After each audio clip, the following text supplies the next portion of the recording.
Good morning, everybody. Oh, let me have a sip of tea, sorry. I've just out the shower.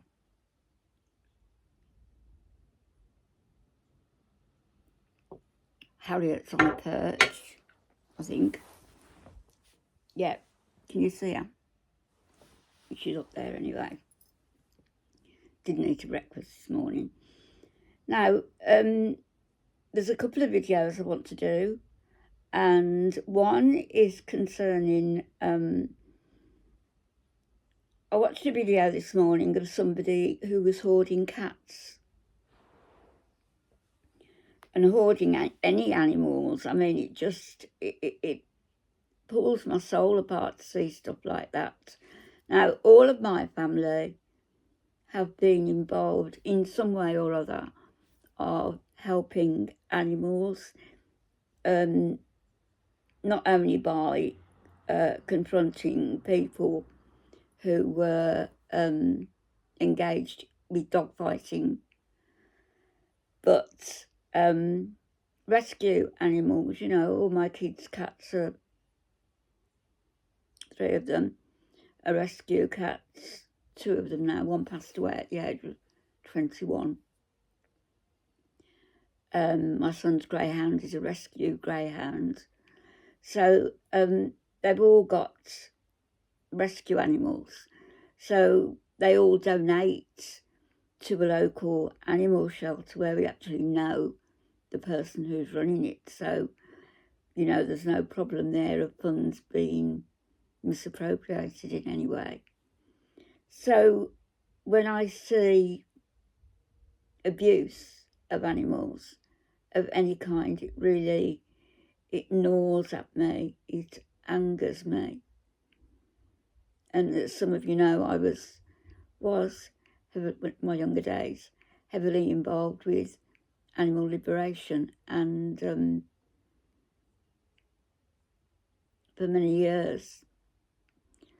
So that sort of stuff, had that woman been local and had we known about it, it would have been settled, and those cats saved from somebody who wasn't even feeding them properly. It was sporadic, the feeding, and it reminded me a bit of Booty Beauty. Remember that night when she went to the bathroom half naked, and when she came out, I think the cats were crying for food, and she got a handful out of a bag or something by the side and just threw it on the floor, on top of old food, on top of junk. And I sincerely hope that if she's staying in Canada, that she doesn't get another animal, unless it's somebody like Nada, in which I don't care, in which case I don't care. So I'm going to do a video about animals later.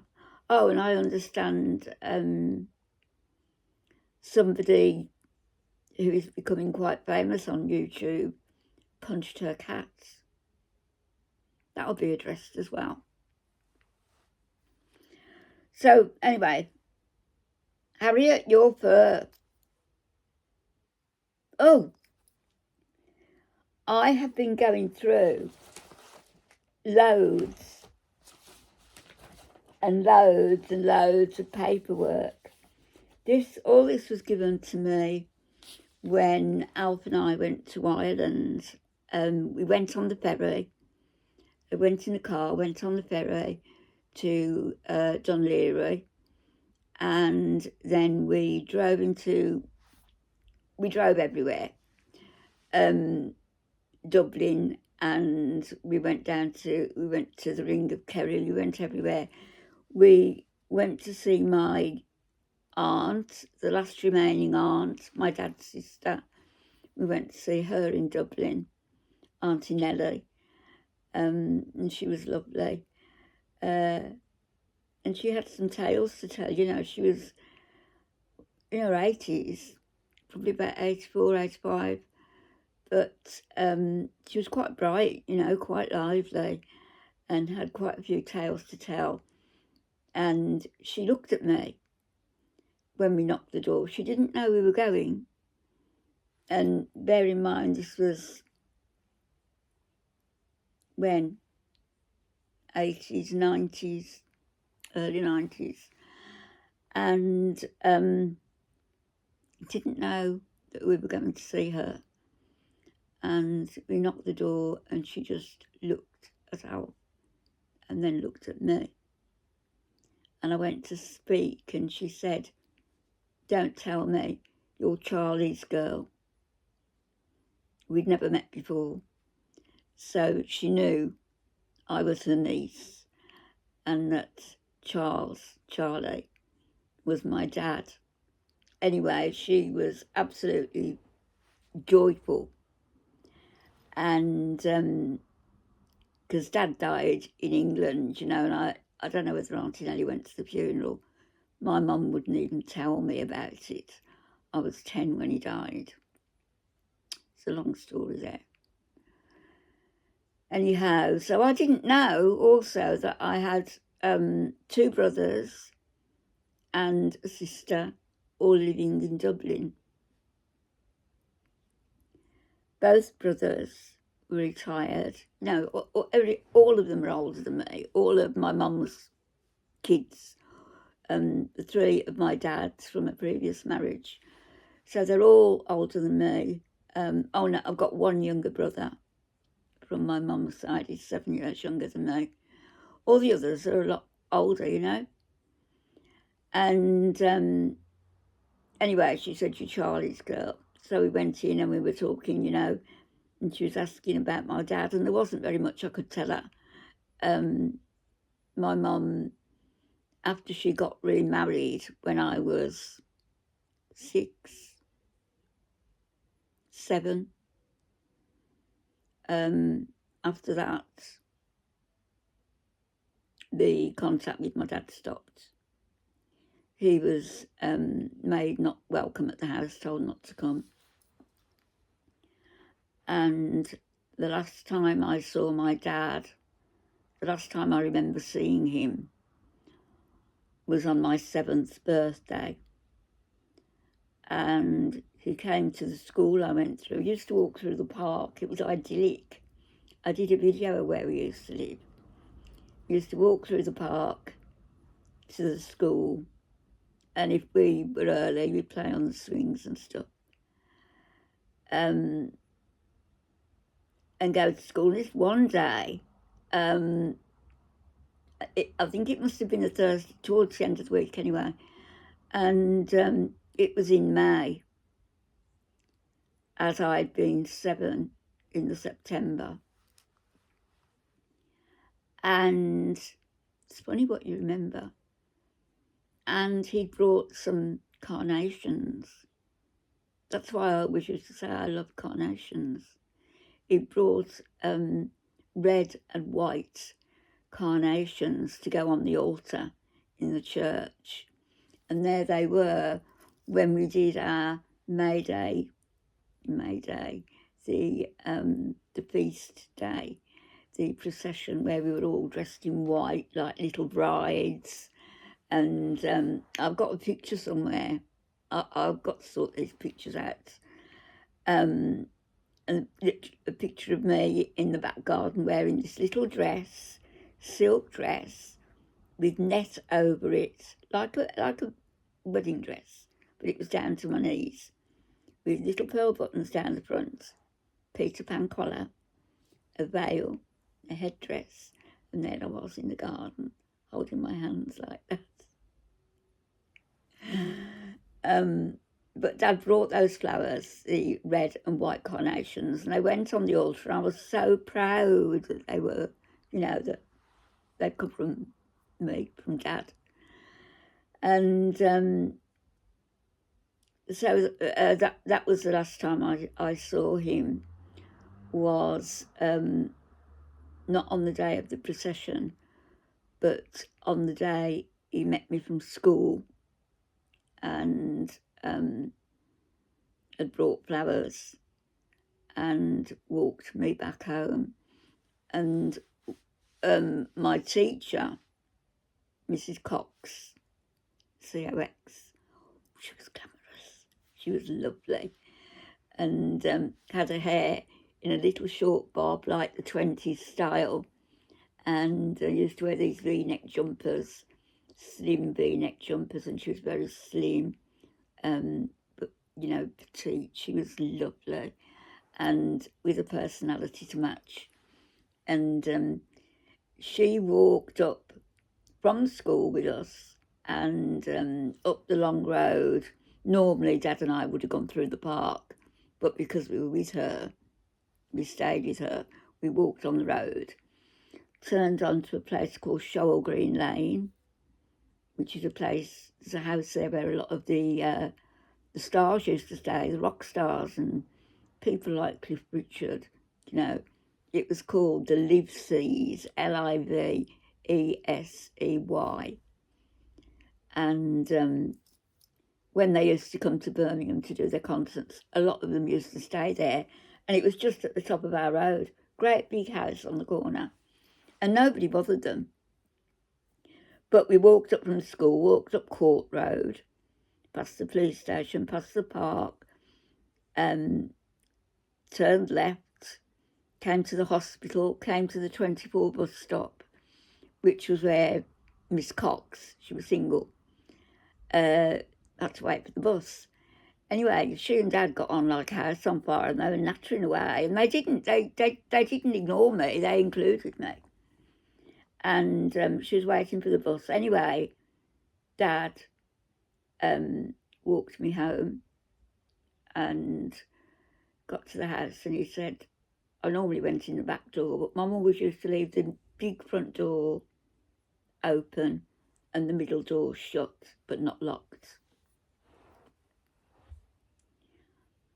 I left my door open all night last night. Stupid, wait till my son knows. Left my keys in it and left it open. Anyway, we went to the front door and Dad said, go and tell your mother I'd like to speak to her. And I knew it was about me. That, you know, because he'd said, I don't see you often enough. On the way down to Mum's, there was a hospital on one side of the road, hospital on the other side of the road, and that was the part where they kept all the animals in cages for the experiments. And there was a time when a few of us, and bear in mind, you know, I was only about 11 at that time, we were going to try and let the animals out. Oh my goodness me, the things we got up to. But anyway, Dad sent me in to fetch Mum, and he bought me a xylophone as well and a book. So I didn't get very much stuff, I can tell you, once Mum married Bill, the drunkard. So I went in, walked down the long hall to the kitchen where Mum was, and said, Dad's at the front door, he wants to speak to you. So she went to the door, you stay there. So she went down, closed the middle door behind her when she went out, and they were there for quite a while talking. And, you know, I was hopeful I was going to see more of my dad. But Mum came in, and first thing she did was slap me hard across the face. I was 7. So the slaps from my stepdad, a couple of times from my mum, but not, you know, she was sort of driven to distraction by him. He was a horrible man. He could be nice, but he was horrible in drink. So that was my life for a few years then. So anyway, I'm going through these papers, which are not in any sort of order. I had promised that at some stage I would type them up.